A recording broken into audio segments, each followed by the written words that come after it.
Hola a todas las guerreras que están por ahí. Antes de que se sumerjan en esta historia que les juro, me dejó con el alma en un puño, quiero que me cuenten algo. ¿Desde dónde me escuchan hoy? ¿Están en la cama, en el trabajo, en el coche? ¿Y qué hora es justo en este momento donde quiera que estén? Me encantaría saberlo, porque esta comunidad es nuestro refugio.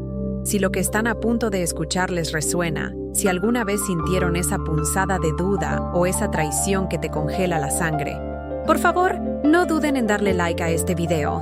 Queremos llegar a muchísimas más mujeres, y su apoyo es crucial.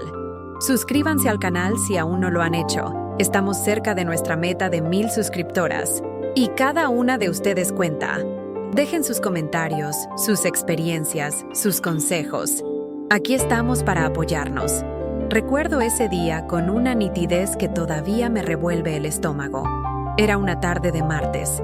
El sol ya empezaba a caer y la luz que entraba por la ventana de la cocina pintaba todo de un naranja cálido, engañoso. Acababa de llegar a casa, con el sonido de las llaves en la cerradura aún resonando en el silencio del pasillo y el cansancio de la oficina pegado al cuerpo. Pero no era un cansancio normal, de esos que se quitan con una ducha caliente. Era uno de esos días en que el cuerpo te pide a gritos que te sientes y no te muevas más. La cabeza te martillea y una sensación extraña, un presentimiento helado, te cala hasta los huesos. No sé cómo explicarlo, pero ya antes de entrar, algo en el aire me decía que la paz de mi hogar, de mi pequeño santuario, estaba a punto de romperse en 1000 pedazos. Normalmente, al llegar, ponía música, descalzarme y preparaba algo ligero para cenar, pero esa tarde no tuve tiempo. Apenas cerré la puerta. Unos murmullos desde la cocina me detuvieron en seco. Reconocí la voz de Damián y por un momento mi corazón dio un vuelco, una especie de alivio tonto al pensar que tal vez me había preparado una sorpresa. Algo romántico, como solía hacer al principio. Pero luego, la otra voz, la de Elena Fuentes, su madre, se hizo más clara, y el tono, la cadencia, el murmullo cómplice, algo no encajaba. La intuición, esa misma que me había salvado de tantos errores en mi carrera y en mi vida personal, se encendió como una alarma. Me quedé inmóvil junto a la puerta, respirando apenas, como si cualquier movimiento pudiera delatar mi presencia. Sus voces eran bajas, casi un susurro, pero la acústica de mi propia casa, esa que había construido con tanto esfuerzo y sacrificio, amplificaba cada sílaba. Escuché fragmentos, palabras sueltas que se colaban entre las paredes. La vieja, donación, no como la otra vez. Cada palabra era un puñal frío que se me clavaba en el pecho, pero mi mente, mi astuta mente, se negaba a procesarlas. Era imposible, ¿verdad? Damián, el hombre con el que me había casado hace apenas unas semanas, mi atento y encantador Damián, no podía estar hablando de algo así. Mi corazón empezó a latirme con una fuerza descomunal, como un tambor de guerra golpeando contra mis costillas. El miedo, ese miedo que te paraliza y te hiela la sangre, se apoderó de mí. Me imaginé lo peor, lo más absurdo, pero mi cerebro seguía rechazándolo. ¿De qué hablaban? ¿La vieja? ¿Se referían a mi abuela? ¿La abuela ficticia que me había inventado para explicar por qué vivía en una casa tan grande y cómoda, sin tener que pagar un alquiler exorbitante? Esa abuela que se había convertido en un personaje recurrente en nuestras conversaciones, siempre presente, siempre dueña de mi casa. Los murmullos continuaron, y yo, todavía petrificada, escuchaba con la respiración contenida. Fue entonces cuando escuché a Elena Fuentes, con su voz cortante, casi militar, decir algo sobre los documentos listos y un tal Karpov que había arreglado todo. Mi mente, que había estado resistiéndose a la verdad, empezó a conectar los puntos de forma aterradora. Recordé las llamadas furtivas de Damián, esos momentos en los que se alejaba para hablar en voz baja. Recordé las miradas cómplices que se lanzaban él y su madre, y recordé esa extraña carpeta que había encontrado hace unos días en su armario, llena de papeles de propiedades y nombres de mujeres. El cuerpo me temblaba, pero me obligué a mantenerme en pie. Tenía que fingir, tenía que disimular, tenía que actuar como si acabara de llegar. Retrocedí de puntillas hasta la puerta. La abrí con un golpe seco, lo más fuerte que pude, y grité un «Ya estoy en casa», que sonó forzado incluso para mis propios oídos. Traté de sonar lo más natural posible, aunque por dentro sentía que el mundo se me venía encima. No sabía qué estaba pasando, pero sabía que no era bueno, que era algo oscuro, algo que me involucraba directamente a mí y a mi preciada casa. Damián se asomó desde la cocina, con esa sonrisa tranquila y serena que ahora me parecía una máscara, una fachada perfectamente construida para engañar.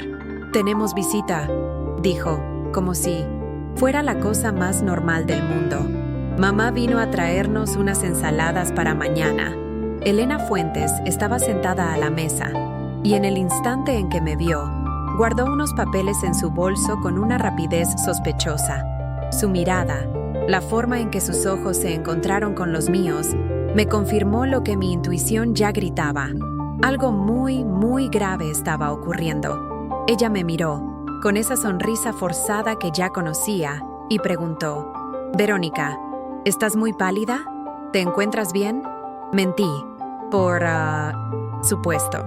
Dije que era el cansancio del trabajo, que habían sido días intensos. Me dio la impresión de que no me creyó del todo, pero tampoco insistió. Luego, Elena Fuentes, con un aire de falsa inocencia, soltó la bomba. «Ya descansarás. Después de la boda vendrá la luna de miel y luego empezarán una vida tranquila en esa casa maravillosa». Y la pregunta que me heló la sangre: «Por cierto, ¿tu abuelita vendrá a la boda?» Damián y ella intercambiaron una mirada rápida, casi imperceptible, pero para mí, en ese momento, fue como un letrero de neón parpadeando en la oscuridad. En ese instante, con la abuela ficticia como tema de conversación, supe con certeza que mi intuición no me había fallado. Algo andaba mal, muy mal. Todas las piezas del rompecabezas empezaron a encajar de forma dolorosa. Esa casa, mi casa, era el objetivo. Y yo, al ocultar la verdad, había, sin saberlo, caído en una trampa que ellos habían tendido. Una parte de mí, la parte ingenua que aún quería creer en el amor y la honestidad, se negaba a aceptar lo que estaba descubriendo. ¿Cómo podía ser que Damián, el hombre que me había llenado de cumplidos y regalos, el que decía amarme, fuera parte de algo tan oscuro? Otra parte, quizás la más fuerte y resiliente, la aventurera que no temía a los desafíos, se preguntaba con una mezcla de pavor y curiosidad: ¿hasta dónde me llevaría todo esto? En ese momento, la decisión de no cancelar la boda, de seguir adelante, se solidificó. Necesitaba saber la verdad. Necesitaba desenmascararlos. Aunque el camino fuera incierto y aterrador, el aire en la cocina se volvió denso, pesado, cargado de una tensión invisible que solo yo parecía percibir. Elena Fuentes continuó hablando de trivialidades, de lo maravilloso que sería nuestro futuro, de la casa de la abuela, como si fuera un paraíso terrenal. Mi cabeza no paraba de dar vueltas. ¿Cómo pude ser tan ciega? ¿Cómo no vi las señales antes? La forma en que Damián se quedó en mi casa por primera vez, examinando cada detalle, preguntando por el alquiler, las preguntas insistentes de su madre sobre mi familia, sobre mi abuela, todo cobraba un sentido macabro ahora. Durante la cena, fingí normalidad. Sonreía, asentía. Incluso hice algún comentario sobre lo buenas que estaban las ensaladas de Elena Fuentes. Cada bocado se me hacía un nudo en la garganta. Damián parecía relajado, ajeno a mi tormenta interna. O quizás, un experto actor. Me miraba con esos ojos color avellana que antes me parecían tan sinceros. Y ahora solo veía frialdad, cálculo, manipulación. Sentía que mi cuerpo me traicionaba, que cada músculo se tensaba, que mi sonrisa era una mueca forzada. Era agotador mantener esa fachada, esa falsa tranquilidad. Después de la cena, mientras recogíamos la mesa, la voz de Damián me sacó de mis pensamientos. Me abrazó por detrás, enterrando el rostro en mi cabello, y susurró: «Te amo, Verónica. Quiero una familia de verdad, Una familia completa. ¿Qué tiene de extraño? Mi piel se erizó al sentir su aliento en mi cuello. Lo extraño es que no me preguntaste ni por el nuevo trabajo ni por los hijos. Le respondí, mi voz apenas un murmullo. Esta es nuestra vida en común, Damián. ¿Por qué siempre hay algo que ocultas? Él intentó tranquilizarme. Dijo que solo quería lo mejor para nosotros, que todo era para hacerme feliz. Esas frases, quería hacerlo mejor, solo quería hacerte feliz, sonaban vacías, huecas, como un eco de algo que ya no significaba nada. Lo había escuchado antes, de otras personas, en otras situaciones, y siempre era una justificación para acciones ocultas, para manipulaciones. La confianza, esa base invisible de cualquier relación, se estaba desmoronando bajo mis pies, convirtiéndose en cenizas. Esa noche no pude dormir. El suave ritmo de su respiración a mi lado, la forma en que se acurrucó contra mí, no lograron calmar la avalancha de dudas y miedos que me inundaban. Cada pensamiento era un ¿por qué?, un ¿cómo?, un ¿qué voy a hacer? Me sentía atrapada, pero al mismo tiempo, una extraña determinación empezaba a crecer dentro de mí. No podía dejar que esto terminara así. No podía permitir que se salieran con la suya. Mi casa, mi esfuerzo de años, mi independencia, todo estaba en juego. La mañana siguiente, Damián se fue a su supuesta entrevista en la nueva empresa. En cuanto la puerta se cerró detrás de él, me levanté de la cama como un resorte. Tenía que encontrar esa carpeta, esos documentos. Sabía que no me lo había imaginado. Busqué por todas partes, cada rincón de la casa, cada cajón, cada armario, pero no estaba. Se los había llevado o los había escondido muy bien. La frustración me invadió, pero no me rendí. Mi mirada se posó en su maletín de trabajo, que rara vez dejaba en casa. Para mi sorpresa, la cremallera no estaba echada. Abrí el maletín con manos temblorosas. Allí estaban sus cosas de siempre. El portátil, una libreta, bolígrafos, pero en un pequeño bolsillo lateral. Algo sólido. Tiré de ello. Era una pequeña memoria USB negra, sin marcas. Dudé un instante, mi corazón latiendo a 1000 por hora. Pero la curiosidad, el deseo de saber la verdad, fue más fuerte. La conecté a mi portátil. Carpetas con nombres inofensivos.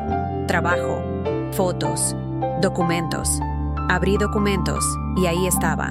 Escaneos de pasaportes con diferentes nombres. Damián Oberin, Damián Sokolov, Damián Gromov. Escrituras de propiedad, documentos de donación, certificados matrimoniales, fotos de mujeres, de todas las edades, pero con un rasgo común, soledad y una confianza ingenua en sus ojos. Un escalofrío me recorrió la espalda. Era un estafador, y yo era su última víctima potencial. Luego, la prueba final, la más escalofriante, el plano de mi propia casa, con anotaciones de valor y la mención de mi abuela como propietaria. Y el esquema: 1. Boda. 2. Ganarse la confianza. 3. Convencer para donación. 4. Vender la casa. 5. Siguiente objetivo. Sentí náuseas. Era un negocio familiar, una máquina bien engrasada, de engaño y traición. Apenas tuve tiempo de copiar todo en mi disco duro y devolver la USB a su lugar cuando escuché la llave en la cerradura. Damián había vuelto. Fingí normalidad, preparando la cena en la cocina. Él entró, sonriente, y me abrazó por la cintura. «Perfecto, me ofrecieron el doble. Empiezo el lunes». Lo felicité, aunque por dentro la rabia me consumía. «Tenemos que celebrarlo», añadió. «Reservé mesa para mañana, y mamá también vendrá». No pude evitar el sarcasmo. «Claro, ¿cómo? ¿Podría ser sin ella?». Él frunció el ceño, pero lo atribuí al cansancio. «El fin de semana», propuse, «deberíamos irnos solos». Él sonrió. «Conozco un lugar perfecto». «Sí», pensé, «el lugar donde preparas a tu próxima víctima». Esa noche, actué como la esposa atenta, aunque cada roce suyo me provocaba un escalofrío. ¿Cómo no había visto la falsedad en sus palabras, en sus caricias? ¿Cómo pude creer que me amaba? Al día siguiente, me reuní con Natalia en su coche, a unas cuadras de casa. Le entregué la USB. Damián es un estafador profesional, Natalia. Y por lo que parece, no soy ni la primera ni la última víctima. Ella revisó los archivos, silbó. Impresionante. Me confirmó que había denuncias, pero los casos se cerraban por falta de pruebas. Hablaba de fraude y abuso psicológico. Natalia tenía contactos con algunas de las exvíctimas de Damián. Una de ellas, Ana, accedió a reunirse. En un café tranquilo, Ana, una mujer delgada de unos 40 años, con ojos cansados y movimientos nerviosos, me contó su historia. Era idéntica a la mía. El encuentro, el cortejo, el matrimonio, la presión para vender su apartamento y comprar una casa. La misma Elena Fuentes involucrada. La misma insistencia en que era para los niños. Pero Ana tuvo suerte. Un abogado de confianza detectó una cláusula en el contrato que transfería todo el dinero de la venta a la cuenta de Damián. Ana se negó a firmar, y él desapareció al día siguiente, sin dejar rastro. La policía no pudo hacer nada por falta de pruebas. Trabajaban juntos, concluyó Natalia. Un negocio familiar. Ana no quería declarar. Quería olvidar el infierno que había vivido. Su negativa me dolía, pero la entendía. Con Natalia en la oficina, revisamos el expediente de otra víctima, Marina Viktorovna. El patrón era el mismo: encuentro rápido, relación acelerada, boda, intento de apropiación de la propiedad. La única diferencia, los métodos: venta, donación, testamento. Y el resultado, la mujer sin propiedad, y ellos, Damián y Elena, desaparecidos. Mi corazón se apretó. Era una injusticia. No podía permitir que siguieran impunes. Pero yo tengo pruebas, les dije, señalando la USB, un archivo completo con sus esquemas. Natalia me advirtió que no sería suficiente. Había que atraparlos en flagrancia. Durante horas discutimos el plan. Una trampa arriesgada, pero eficaz. Darles lo que buscaban, pero bajo mis condiciones. Un nudo en el estómago se formó. No iba a ser fácil, pero por primera vez en días sentí una chispa de esperanza, de control. Esa misma noche, fuimos al restaurante como estaba planeado. Elena Fuentes estaba eufórica, hablando del nuevo trabajo de Damián, de nuestro prometedor futuro. Yo sonreía, asentía, actuando el papel de la esposa confiada. ¿Y cómo está tu abuela Verónica? ¿Fuiste a visitarla el fin de semana?, preguntó Elena, con su tono casual. Le dije que no pude, que estaba delicada, que los médicos le habían recomendado reposo absoluto. ¡Qué pena!, dijo, con esa empatía falsa, que me helaba la sangre. Pero la carnada estaba lanzada. Damián preguntó qué le pasaba a mi abuela. Le dije que era la edad, que le resultaba difícil manejar la casa sola. Y solté la bomba. Incluso ha empezado a hablar de transferirme la propiedad mientras aún puede hacerlo. La mirada que se intercambiaron Damián y su madre fue de pura codicia. Pude ver cómo sus ojos se iluminaban ante la perspectiva de una presa fácil. Elena Fuentes murmuró lentamente: es una decisión sensata. A esta edad, hay que prever estas cosas con antelación. La trampa estaba funcionando. Damián intentó desviar la conversación. Dijo que no era momento de hablar de eso, que la abuela se recuperara primero. Pero Elena no lo dejó. Es un asunto importante, hijo. Debemos pensar en el futuro. Además, a la abuela le dará tranquilidad saber que la casa quedará en buenas manos. Acentué su punto. Tienen razón, Elena Fuentes. Justamente quería consultarles esto. La abuela insiste en que la visite pronto. Dice que quiere formalizarlo todo legalmente. La emoción de Elena era palpable. ¡Excelente idea!, exclamó, casi levantándose de la silla.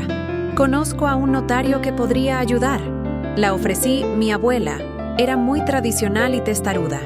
Quiere que la casa se transfiera únicamente a mí, argumentando que la propiedad debe pasar siempre por la línea femenina. El rostro de Elena se ensombreció por un instante.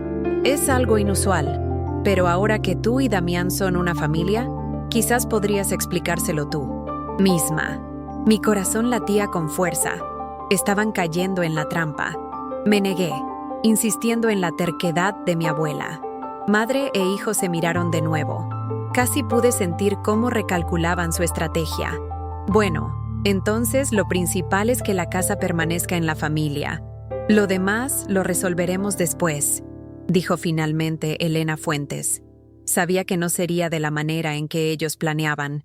El resto de la velada transcurrió entre la discusión de los detalles del próximo viaje para ver a mi abuela. Los observaba elaborar sus planes sin sospechar que yo conocía sus verdaderas intenciones. Era casi divertido contemplar su entusiasmo y su codicia mal disimulada. Sentía un escalofrío al pensar en lo cerca que estuve de perderlo todo. Es por eso que, si tú, amiga, estás viviendo algo similar, o simplemente quieres apoyar a que estas historias sigan llegando a más mujeres, por favor, suscríbete al canal. No sabes cuánto nos ayuda a seguir compartiendo estas experiencias que pueden cambiar vidas. Al regresar a casa, Damián se mostró especialmente tierno y atento. Me llevó el té a la cama, me masajeó los hombros, repetía lo feliz que le hacía. Yo yacía a su lado, sintiendo solo repulsión.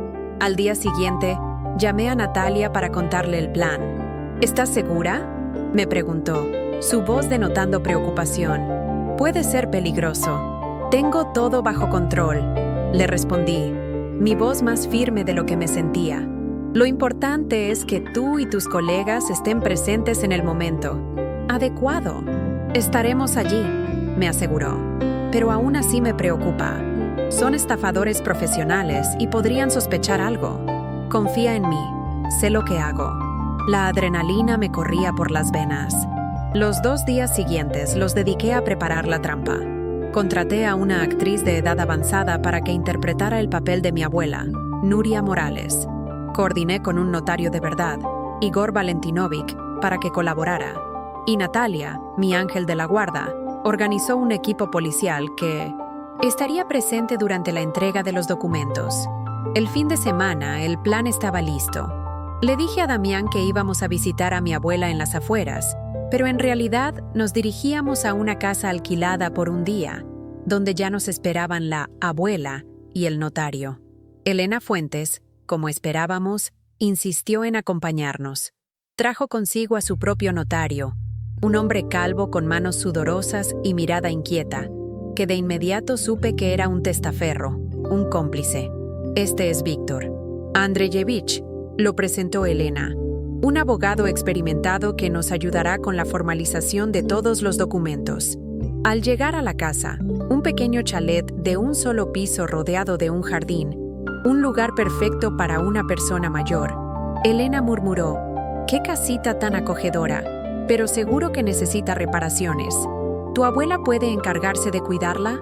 «Sí, ella se las arregla», respondí mientras abría la puerta con mi llave. Dentro, nos recibió la abuela, la actriz Nuria Morales. Se metió perfectamente en el papel, canosa, ligeramente encorvada, con una mirada penetrante tras sus gafas. «Veronichka, nieta», exclamó al abrir los brazos. «Por fin llegaste». La abracé y susurré, «Todo está listo». Ella asintió apenas perceptible. «Abuela, te presento a mi esposo Damián y a su madre Elena Fuentes». La anciana los observó con detenimiento y dijo, «Pasen, tomemos un té». Luego, señaló al notario. «¿Y quién es ella?», preguntó. «Este es Víctor Andreyevich, abogado», respondió. «Elena Fuentes. Pensamos que podría ayudar con los documentos que mencionaste». «Ah, sí, los documentos», dijo Nuria Morales, entrecerrando los ojos con astucia. «Ya invité a mi propio notario. Está esperando en el salón». En efecto, en el salón estaba el verdadero notario, Igor Valentinovich, acompañado por otro hombre en traje formal, un policía encubierto y colega de Natalia. Elena Fuentes frunció el ceño. «¿Para qué 2 notarios?» «Para mayor seguridad», respondió la abuela. «Es un asunto serio». Nos sentamos alrededor de la mesa. Igor Valentinovich sacó una carpeta con los documentos. «Bien, estamos aquí para formalizar la donación de la casa situada en...» Elena Fuentes lo interrumpió. «Quizás primero deberíamos tomar un té y discutir todos los detalles en un ambiente relajado». «Aún habrá tiempo para el té», interrumpió la abuela, con una firmeza que sorprendió a Damián y su madre. Primero, lo importante. Ya he decidido. Quiero regalar la casa a mi querida nieta. Ella es la única que me cuida. Damián estaba tenso, secándose constantemente las manos sudorosas. Estaba claramente nervioso al ver que la situación no seguía su guión. ¿Y qué pasa con su yerno? Intervino el notario Víctor, cómplice de Elena. ¿No sería mejor registrar la casa a nombre de ambos cónyuges? No, negó la abuela con la cabeza. Solo a la nieta. En nuestra familia, las propiedades se transmiten por línea femenina. Elena Fuentes intentó objetar, pero fue interrumpida por un timbrazo. Fui a abrir, mi corazón latiendo a 1000. Era Natalia, con uniforme policial, acompañada de 2 colegas. «Buenas tardes», dijo Natalia con tono oficial. «Tenemos información sobre un posible intento de fraude inmobiliario en esta dirección». Conduje a los policías a la sala. Se hizo un silencio sepulcral. Damián palideció y Elena Fuentes apretó el bolso con tal fuerza que los nudillos se le pusieron blancos. «¿Qué está pasando?», exclamó Damián, su voz temblorosa. Me situé en el centro de la habitación, el aire vibrando con la tensión, y dije con calma, con una serenidad que yo misma no reconocía: cuando me casé, no le confesé ni a mi esposo ni a mi suegra que la casa en la que vivimos es mía. Continué, la voz firme y clara. Y fue lo correcto, porque justo después de la boda, la suegra y mi esposo vinieron a hablar conmigo seriamente. Según mi historia, les dije que la casa era de mi abuela y que ella me había dado permiso para vivir aquí. Querían arrebatarle la casa, insinuándole que firmara un documento para así quedarse con la propiedad. Sinceramente, eso me hizo reír. El rostro de Damián se deformó por la rabia y el miedo. «¿Qué tonterías estás diciendo?», exclamó. Lo miré fijamente a los ojos, con una frialdad que jamás pensé poseer. «¿Tonterías? ¿Y qué me dices de esto?». Saqué la memoria USB. Aquí está toda la información sobre tus víctimas anteriores. Damián, ¿quieres que te llame Damián Sokolov o Damián Gromov? Elena Fuentes se levantó de un salto. «Eso es calumnia. ¡Nos vamos!». Natalia bloqueó la salida. «Me temo que no. Tenemos motivos suficientes para detenerlos a ambos por sospecha de fraude. Además, cuento con los testimonios de sus víctimas anteriores», agregué. «Y con una grabación donde ustedes discuten cómo apoderarse de la casa de la abuela». La abuela, Nuria Morales, se levantó, se quitó las gafas y preguntó con un toque de humor que solo yo entendí: «¿Puedo irme ya? Mi papel aquí terminó». Sonreí. «Gracias, Nuria». «Morales, lo hiciste magníficamente». Damián finalmente comprendió que había caído en la trampa. Intentó salir corriendo, pero fue detenido por los policías. A él y a Elena Fuentes los escoltaron, mientras les leían sus derechos. El silencio en la sala era ensordecedor. Solo Natalia y yo quedamos, la tensión disminuyendo, el aire volviéndose más ligero. «No puedo creer que haya funcionado», exhaló Natalia. Su arrogancia jugó en su contra. Me dejé caer en el sillón, sintiendo un cansancio repentino, un agotamiento que me invadía hasta los huesos. Estaban tan absortos en la idea de un botín fácil que no vieron la trampa. 6 meses después, se celebró el juicio. Gracias a las pruebas recopiladas y a los testimonios de las otras víctimas, Damián y su madre recibieron condenas reales. Cumplieron condena por fraude. Yo me divorcié y empecé una vida nueva, desde cero. La casa siguió siendo mía, como siempre lo fue, pero ahora me parecía un lugar distinto. Había aprendido una amarga lección sobre la confianza y el engaño. A veces pienso que podría haberme ido de Damián en cuanto descubrí la verdad, pero entonces él habría encontrado otra víctima, y todo se habría repetido. Ahora que la justicia ha prevalecido, no me arrepiento de mi decisión. La única enseñanza que saco de esta historia es: confía, pero verifica, y nunca permitas que otros planifiquen tu vida. Esta experiencia me cambió, me hizo más fuerte, pero también me dejó cicatrices. Si este relato te ha tocado de alguna manera, si sientes que te ha dejado pensando, Por favor, dale like. Y no olvides suscribirte al canal. Cada suscripción nos ayuda a seguir compartiendo historias reales, relatos que nos hacen sentir menos solas y más fuertes. Sus comentarios son un bálsamo para el alma, y leerlos nos da la fuerza para seguir adelante. Gracias por escucharme.